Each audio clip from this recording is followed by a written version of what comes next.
Then, Wagwan people, welcome back to RGTV. We're gonna talk TV where we talk about Arsenal and nothing more. Today's fixture was West Ham versus Arsenal, or Arsenal versus West Ham since they're playing in the Emirates. Arsenal 2, West Ham nil. yes, people. Uh, So I missed this match again as I was flying back home. So I've only just seen the highlights. It looked like we were quite convincing at home. But as I said, man, I'm not gonna really talk too much about it because I didn't see the game. So Mr. Dan up there, he's the one that saw it. So Dan, take it away. Let the people know what you think. well, going into this game, I was kind of double multitasking. I was at work also while watching this game, and I look at the lineup and I'll be lying if I said I was I was I was actually very happy to be fair. I was very happy. I saw Odegaard and Eze starting, but Eze was not starting in the left wing. Eze was starting as a 10. All right. Odegaard starting as So, an 8. really? So Yeah. Pardon? what was the lineup then? Was Trossard, Gyökeres and Saka, Eze, Rice and Odegaard. And then it was just a normal back four and Good, you. Ray. I like that. I like that. I like that because I actually think Odegaard is. I think, oh boy, Odegaard is tricky, man, because he is a good 10, but he chose to wear the number 8, and I think he's a decent 8 as well without the box to box side of things. I don't know. I think Odegaard is a playmaker. I don't think he's definitely not a ball winner or anything. So in the left 8 role, which I think will suit him in this team, in this squad, having that left 8 role as a playmaker, I think will make him deadly because he can feed Eze, he can feed the wingers, he can feed Gyökeres. But in terms of ball winning, he ain't it. But that's where Rice's strength will come through and Zubimendi. So anyway, sorry for going off on a tangent there. I like that. I like that. I think that was a very attacking move by the boss. And yeah, I think we should try that some more. I think we should be trusting Rice to handle the sixth role on his own. Man, we got like four centre backs behind Rice, man. Four very good centre backs as well. So I think that should be the midfield that he goes for. Like his starting midfield. I think that should be starting midfield. And I'm happy for Zubimendi or Rice to be in the six as well. As long as Odegaard and Eze can start, and I think either of them can play in the eight as well. But anyway, that's enough of that. Continue, man. Sorry. It's all right. It will be. It will. I would have been happier if Erdegaard stayed on for the full 90. He did come off of. He did come off due to injury. It was. I think it was his knee, but It didn't look as bad. It didn't look as bad, but he did. He did go back into the tunnel. He didn't sit down. So kind of worrying, but we'll wait. We'll wait to see what it This guy what made of paper mache, bro. This yeah, and he had a good game. He had a very good game. When did he come off then? The 30th minute. So he didn't even play a half. No. Well, he tried to. He told Superman to go sit his little ass down in it, but he couldn't go on. But this game was eye opening to see, and are holes. There are holes in our attack, and looking back at the game, I can tell you now, Trossard is not it. He can't. He's a sub. He's a sub. He shouldn't be starting. I don't know what. what Trossard has over Mikel Arteta, but Mikel Arteta always seems to play him. Um, our attack needs a lot of work, a lot of work. I I saw a stat, 21 shots, man. What are you talking about? yeah, 21 shots and only five on target. I think five on target is all right. It's poor. If you're having 20 shots, and you're only having five on target. Yeah, I mean, the ratio between shots and shots on target isn't as high as I believe you think it is. You know, look at the ratio between big teams, man. The only time it's gonna be close is if you have like nine shots and maybe four on target. If you've got 20, 21, 22, five on targets, it's all right. It's all right. Mm. It's just a shame that Gyökeres didn't score. Your camera's Yeah, going. my bad. It is a shame. It is a shame, but I thought this game we would have seen Gyökeres score, but he didn't. He was getting worked by Mafropanos. Mafropanos was putting a shift, and then Diouf came on. He was giving him a shift. But yeah, it is. I wouldn't say it's worrying now, but I feel like come 10 games in, 10 games in, we should be talking about not whether Gyökeres is the right fit, just whether he is getting he's getting that he's getting that support that he needs for him to score. It is we just started this season, so 20 goals is still up for him, up for grabs, but he needs that support. And I saw this game. Eze was. I felt like Eze was quiet in terms of creativity. He had a shot that he could have scored from, but he shot it over the bar. Yeah, I saw. Um, But then he had another good shot. And yeah, I believe straight to the keeper Areola. saved that. I can't believe the keeper saved that, man. Yeah, to be And fair, was it not his shot that Rice got the rebound off? Yeah, it was his shot. yeah, yeah. But don't get me wrong, Areola is a good goalkeeper. Areola is a good goalkeeper. He played for PSG, so he's a good goalkeeper. Um, but yeah, I just feel like Gyökeres, he needs that support, and I felt like if Erdegaard was still on that pitch, I feel that Gyökeres would have scored. He would have scored. If you saw the game against Olympiacos, that fantastic ball through that he did to Gyökeres, I felt like he would have gotten support if Erdegaard was playing, but he was getting. Saying that Eze didn't really feed him, man. Nah, not as much. Fair enough. But the defenders boy, he was having a wrestling match. You would have thought it was the attitude era, the way he was getting bullied. But but yeah, He's gonna come Saka had good. a good game. He's But gonna come good. I think the team is learning to play with him. yeah, I think he also needs to learn how to play with the team as well, and not just make himself available by doing runs, but maybe linking up with the wingers as well. But I know that's like for him to do that, that means he has to come out of his position, which is the issue that we've had with what's his name with our past two strikers in Havertz and Jesus. You know, they come and link up with the wingers, but they're not in the box.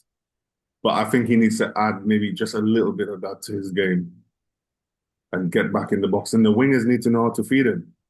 I think Saka does a lot of cutbacks, so it's hard to say that he's selfish. But he also has main man syndrome in it. So Saka's going to take that shot. The shot. If the shot is there for him to take, he's going to take it. Unlike Mr. Odegaard. If the shot is there for Odegaard, like 9 out of 10 times, he's going to try and make he's going to try and make another pass and try and walk it in. So yeah, that's the difference with the wingers at the moment and Gyökeres. Saka will take a shot. Saka will be selfish when he has to be. So it's difficult for Gyökeres, man. He just needs to find that balance, and we need to find that balance with him. Yeah. So anyway, Yeah, how do you think the defenders were today? they were putting a good shift. They were put. I. It was Gabriel and Calafiori that was making Bowen quiet. Bowen was very quiet. Calafiori shot, man, on his right foot as well. Yeah. The top. Um. Aaron Wan-Bissaka was probably the most I was concerned about on that team. Mm. So He Bowen, was Bowen was quiet. Bowen was very quiet. Wan-Bissaka was the one that was putting the shift, but Urian Timber had him on lock. So all in all, the defense was great. The defense was very good. Raya was good as well. His distribution was very good as well. He didn't waste time. who played that right back? My days, he played that right back. Urian Timber. So did White get to play? No. All right, fair enough. Scully came on. He put in a shift. But yeah, all in all, the team showed good fighting spirit. Martin Subimendi came on. He did a good job. Yeah, I saw All in all, passes from him over the top yeah, like that. everyone did well. The only person I was looking at was Trossard. Trossard, I did not see nothing from Trossard. Nothing from him. Nothing. But yeah, but in terms for Gyökeres to score goals, you know that the defenders in the Premier League are just rough.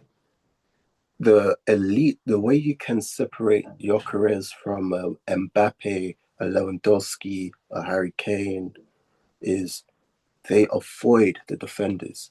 They move away from them for them to get enough space and enough chance for them to slot it in. That's what you always see the movement from the way Harry Kane plays, from the way Mbappe plays, and Lewandowski. They use their strengths to advantage. And I'm not saying Gyökeres doesn't, but he will use his strengths. We saw it in Olympiacos, but he just needs to move away. He needs to be more attacking aware. He needs to be very aware. But I feel like when it was in Portugal, there wasn't that many great defenders. Only only Benfica, Sporting, and those were the only teams probably that was showing the most strength towards him. But he needs to learn his attacking awareness. That's all. That's all to his game. So His leg play. how can you tell a man that won like best striker in the Ballon d'Or to work on his attacking awareness, man? Come on, then. His in the Man scored the most compared goals in Europe last season, and you're telling the man he has to work more. Like, if you yeah, if he has to work if you differently were to in the Premier if you League. were to swap West Ham's defenders with any of Victor Gyökeres's opposing defenders that he had to score against and beat the ball against, he would have struggled if he wasn't in the Portuguese league. He would have struggled. But yeah, that's all he. But yeah, Gyökeres showed some whip. Oh boy, the man was getting the man was getting bullied and bruised and beat up and everything. But he showed his worth. But yeah, the So the boys the boys. how did this guy up here? How did he rise to the occasion today? Because the last two games, he didn't really have good games in it. I think the last game he got subbed off. The first game, did he get a red card against West Ham? No, yeah, he's played two or three times and he's had very bad games against West Ham. How did he perform today? Declan Rice was good. He was good. He scored the brace. Um, He scored a break. He scored one goal. yeah, one goal. Sorry. He was solid. He did his job. he was playing his natural role, so you were seeing the best from Declan Rice. Mm. Like the midfield was just solid throughout the game. Declan Rice did what Declan Rice does. So yeah, So he played a great game. he didn't look bothered by the occasion this time. Nah. That's good, man. That's good. That's what we want. Yeah, I think the sooner he can shake off that West Ham curse, which he's had recently, the better for him. And then I think he can literally slot in.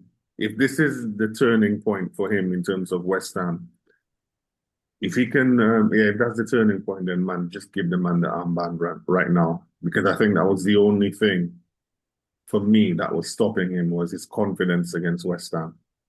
Give him the armband, man. He's our captain.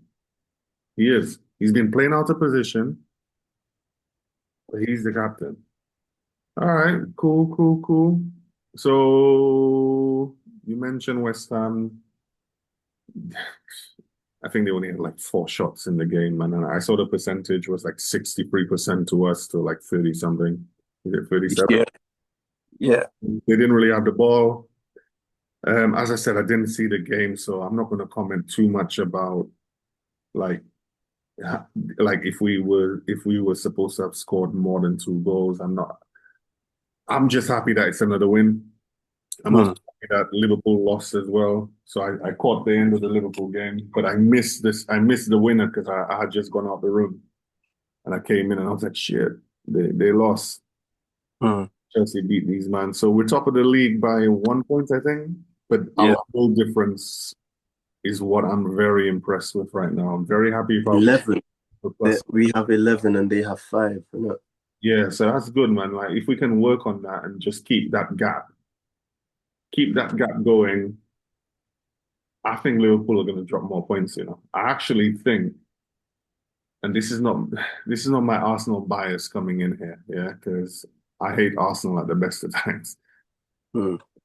I think we've got the best team in the league. Yeah. I think we do. Liverpool's attack, no one's got a better attack than Liverpool, bro. Them man got Ekatike, them man got Isak, they got Gakpo. Who But else? Ekitike is out though. No, I'm just saying that the depth they have up front. Oh, yeah. Yeah? Gakpo, Salah, that attack is ridiculous, man. But apart from that, as a squad, to be honest with you, hang on, let me see this. Their midfield is good, as well.